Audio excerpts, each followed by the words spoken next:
paling pas buat aku sama anakku ya, yang pas adalah ya ketika aku mengetahui atau tahu gimana anakku ngerespon juga gitu. Dalam artian aku nggak bisa belajar macam-macam gitu. Yang penting ketika pas Rendra minta di awal ya pasti di awal aku akan mencoba dengan value yang lama. Besok ya Rendra gitu. Tapi Rendra ternyata responnya nggak sesuai dengan harapanku. Dia makin nangis. Terus aku komunikasi dengan cara yang lain. Sampai akhirnya aku tahu, oh Rendra itu cocoknya kalau dikasih komunikasi seperti ini.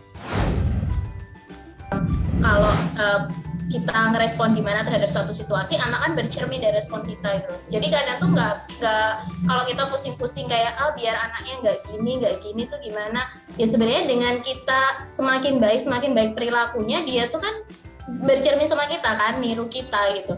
Kalau kita pas ngadepin masalah misalnya laptop ngehang terus kita kelihatan frustrasi, ya nanti dia pas ngadepin mainan dia yang susah juga dia akan meniru respon kita kan, frustrasi gitu.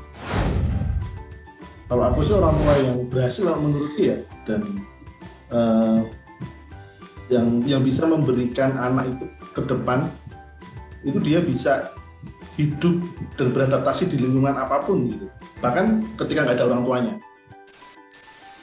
Ada masanya di mana kita menuntut mereka untuk menjadi dewasa, bertanggung jawab, menyelesaikan masalahnya sendiri. Tapi ada situasinya juga di mana kita menyalah-nyalahkan mereka dan mungkin mengevaluasi mereka seakan-akan mereka masih anak kecil yang masih sangat dependen sama kita gitu. Salah satu kebutuhan remaja itu atau yang identik ya dengan sikap mereka adalah mereka itu suka eksperimen sama experience. Mereka suka nyoba-nyoba, mereka juga suka menumpuk-numpuk pengalaman. Dan ada banyak banget pengalaman in real life yang itu akhirnya jadi kayak skip sama mereka selama masa pandemi.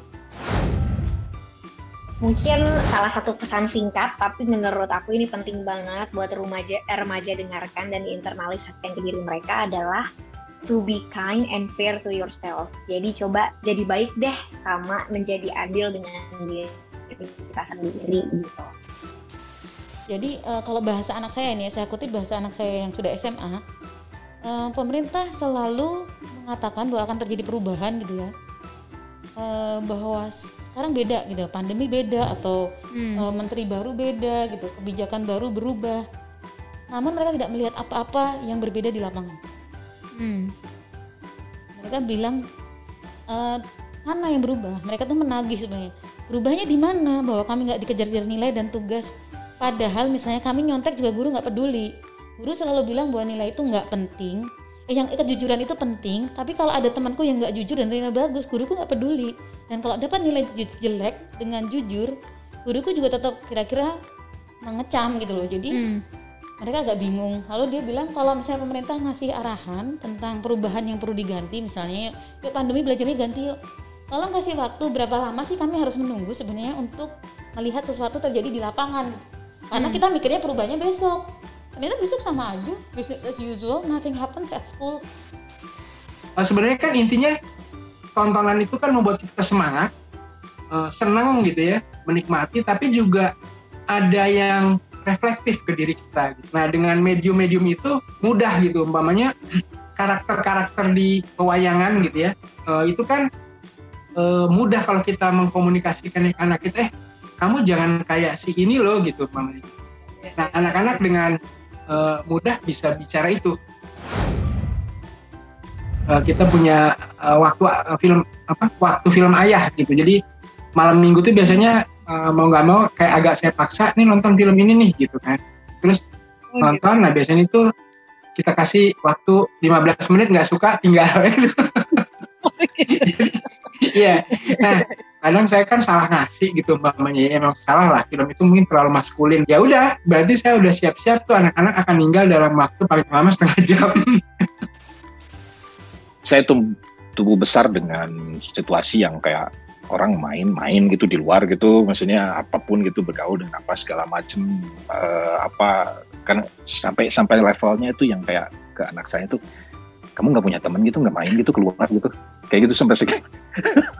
Saya ya ini lagi main game online gitu bareng teman-temannya gitu, maksudnya gitu, maksudnya sini maksud saya tuh kayak main, kayak dia kemana kayak main sama temennya ngapain gitu ya, yang jauh lah main. Jadi saya kayak kebalikan orang tua saya gitu, yang main jangan jauh-jauh ya, jam segini Iya. pulang gitu ya gitu. Jadi kayak itu jadi kebalikan itu gitu. Saya nyuruh anak saya main yang jauh gitu, maksudnya kayak gitu. Kalau ada satu hal yang bisa mendefinisikan kesuksesan sebagai orang tua gitu kan, bagaimana lu mau mendefinisikan bahwa saya udah berhasil nih sebagai orang tua gitu kan, dan nggak tahu mungkin 20 atau 30 tahun lagi tidak ada regret lagi gitu bahwa saya sudah menjalankan tugas dengan baik sebagai orang tua. Definisi sukses itu apa sebagai orang tua menurut Ibu? Apa ya? Mungkin kalau misalnya kalau berkaca buat pengalaman saya, mungkin lebih ke dia berhasil menemukan jati dirinya sendiri dan kemudian tempatnya di dunia ini. Kayak gitu sih, lebih ke situ. Kalau buat saya.